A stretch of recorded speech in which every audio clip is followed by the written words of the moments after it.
তো এইয়া গাইজ আমি পাই গ'লো ডক্টৰ ভূপেন হাজৰিকাৰ পৰা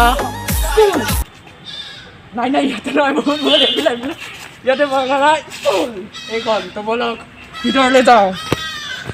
तो दोस्तों आ गए आप लोग की हाल चाल सब कुछ चंगा। तो आज भिडिओ মানে অলপ বেলেগে হ'ব। তো আৰু सबसे প্ৰথমে আজি কাতি বিহু হয় তো সেইকাৰণে মোৰ ফালৰ পৰা আন্তৰিক শুভেচ্ছা জ্ঞাপন কৰিছোঁ। আৰু বলক আজি আমি বেলেগ এখন জেগাত যাম, কি স্কুল যাম। এই ৰখিব, পলাব নালাগে দিয়ক, পলাই আছে স্কুলৰ কথা শুনিলে সকলোৱে পলাব নালাগে। আজি আমি ডক্টৰ ভূপেন হাজৰিকাই পঢ়া স্কুললৈ যাম, অলপ বেলেগ হয়নে নাই জেং। তো আজি ভিডিঅ'টো কেনেকুৱা হ'ব জানে, ফাৰু আৰু ধাচু। তো ভিডিঅ'টো সম্পূৰ্ণ চাওক।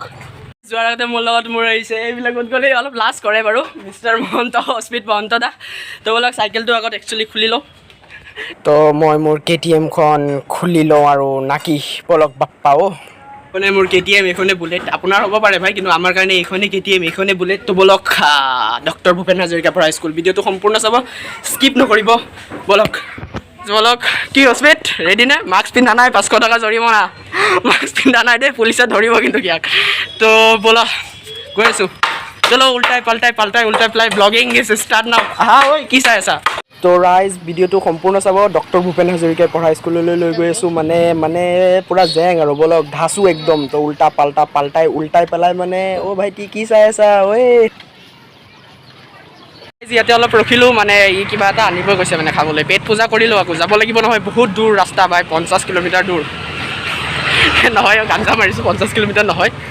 তো বলক আগত চিধা ৰাস্তা একদম গৈ পেলাই ব্লগিং ডক্টৰ ভূপেন হাজৰিকা পঢ়া স্কুল ক'ত, তেওঁলোকে বদমাচি কৰিছে, তেওঁ পঢ়িছে ক'ত চাব পাৰিব।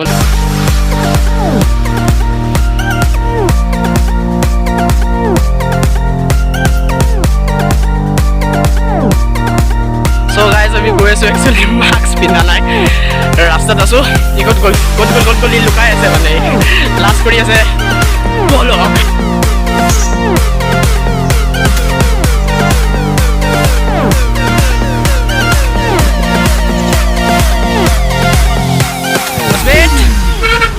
ইমান স্পীড না বা 50 কিলোমিটাৰ প্ৰতি ঘণ্টাত চলাইছে ভাই। আৰু ইয়াতে চাৰ্চ ফিল্ড গৈ আছোঁ আৰু পাই গ'লোঁ। তো এইয়া গাইজ আমি পাই গ'লোঁ ডক্টৰ ভূপেন হাজৰিকাৰ পৰা নাই ইয়াতে নহয় ইয়াতে বলক ভিতৰলৈ যাওঁ। পলাব দেই, গাইজ আমি KTM-খিনি ইয়াতে ৰখাই দিলোঁ, লক মাৰি দিওঁ নাকি ক'ত গ'ল মোৰ লক। এয়া তো লক লগাই লওঁ ইয়াতে। তো চল লক লগাই পেলাই ইয়াতে পাৰ্কিং কৰি পেলাই আপোনালোকক দেখাই আছোঁ লেজেণ্ডেৰী স্কুল।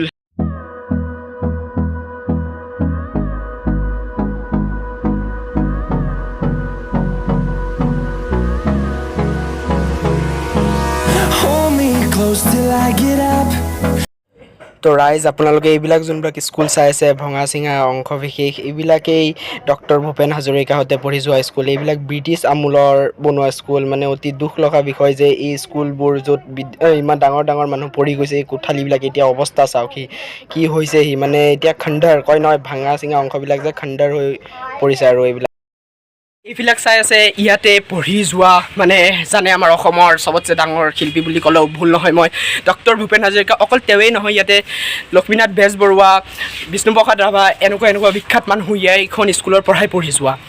আৰু এইখনৰ নাম হৈছে তেজপুৰ বইজ স্কুল, মানে শ্বৰ্ট ফৰ্মত এইটো কোৱা হয়। এনে Tezpur government higher secondary school এইটোৰ নাম। এনে তেজপুৰ বইজ বুলি ক'লে তেজপুৰৰ মানুহে চিনি পায়। তেজপুৰৰ আটাইতকৈ ডাঙৰ চৰকাৰী স্কুল এইখন, হাই ছেকেণ্ডেৰী স্কুল, হাই ছেকেণ্ডেৰীও পাব ইয়াতে। তো এইবিলাক স্কুল একচুৱেলি এইবিলাক চাব পাৰিছে, এইবিলাক স্কুলত হয়তো তেওঁলোকে পঢ়ি গৈছে, বহুত পুৰণা, এইবিলাক ব্ৰিটিছ আমোলত বনোৱা। মানে চাব পাৰিছে ৰুমবিলাক এতিয়া বাৰু ভাঙি গৈছে। এটা সময়ত আমি ইয়াতে খেলিছোঁ, একচুৱেলি ময়ো ইয়াতে পঢ়ি যোৱা, এইখন স্কুলতে পঢ়ি যোৱা। এইবাৰ মই ক্লাছ 11ত হয়, মানে এবছৰো হোৱা নাই এৰা, মানে এইখন আমাৰ স্কুলে হয়। এইখন মোৰ স্কুল বুলি মই সেইকাৰণে দেখুওৱা নাই যে এইখন মোৰ স্কুল হয়, সেইকাৰণে মই দেখাই দিওঁ। কিন্তু যোনটো সঁচা যে লেজেণ্ডেৰী ডাঙৰ মানুহবিলাক ইয়াৰ পৰা পঢ়ি যোৱা, চ' সেইকাৰণে মই ইয়াতে দেখাই আছোঁ। তো চাব পাৰিছে এইবিলাক স্কুলতে পঢ়ি যোৱা, এইবিলাক ব্ৰিটিছ আমোলত বনোৱা স্কুল হয়। তো ভাবিছোঁ এটা ভাল টপিক জানিবলগীয়া যে ডক্টৰ ভূপেন হাজৰিকাহঁত ডাঙৰ মানুহ ক'লৈ পঢ়িছে, ক'ত বদমাচি কৰিছে, অলপ মানে কিউটি বদমাচিটো চবেই কৰিছে, বাচ্চা তেওঁলোকেও আছিলে। তো চাব পাৰিছে এইবিলাক স্কুল। তো বলক এতিয়া অলপ মোৰ ষ্টাইলত উল্টাই পেলাই যোনটো মোৰ প্ৰত্যেকটো ভিডিঅ'ত চাব, অলপ জেং আৰু বলক উল্টাই পাল্টাই কি কয় মাথা ঘূৰাইছে নেকি আৰু চাব দেই উল্টাই দিম পাল্টাই দিম একদম জেং চাগে চিপা দি সোমাই যাম আৰু জেং জেং অ'কে। আৰু গাইজ এইবিলাক যোনটো চাইছে একচুৱেলি এইবিলাক ৰিক্স আছে, ইয়াৰ পৰা নামি যাওঁ এইবিলাক ভাঙি যাব পাৰে, কাৰণ কি বহুত কমজোৰ হৈ পৰিছে এইবিলাক, আৰু ইয়াতে মানে ষ্টুডেণ্টবিলাককো আহিব নিদিয়ে একচুৱেলি। চাইছে ভাঙি পেলাই কি অৱস্থা হৈ গৈছে এইবিলাক লেজেণ্ডেৰী হাউচ ইয়াৰ পৰা মানে ডাঙৰ মানুহে পঢ়ি গৈছে। মই ক'ব নালাগে কোন ডাঙৰ মানুহ, মই কৈয়ে আছোঁ অনবৰতে। বাপৰে বাপ, চাব পাৰিছে এইবিলাক স্কুলৰ পৰা পঢ়ি যোৱা এইখন বিদ্যালয় তেওঁলোকৰ ভৰিৰে ধন্য হোৱা বিদ্যালয়। ইয়াৰ অচম। আৰু এই যোনটো বিল্ডিং চাইছে সেইটো নতুনকৈ বনাইছে, সেইটো আমি পাইছিলোঁ, এইবিলাক আমি পোৱা নাই একচুৱেলি। আৰু ইয়াতে হাই ছেকেণ্ডেৰী আছে, এইফালে চাই আছে হাই ছেকেণ্ডেৰী আছে, আৰু এইবিলাক পুৰণাবিলাক এতিয়া এইবিলাকৰ অৱস্থা নাই একচুৱেলি, ভাঙি গৈছে চাব পাৰিছে। তো আৰু এই ঠাণ্ডা আনিব গৈছিলে একচুৱেলি, অলপ ঠাণ্ডা আনিব গৈছিলে, ঠাণ্ডাৰ বটল লৈ গৈছে গৰম লাগি আছে আৰু পচিনা টপকি আছে, সেইকাৰণে ঐ জল্দি আহ।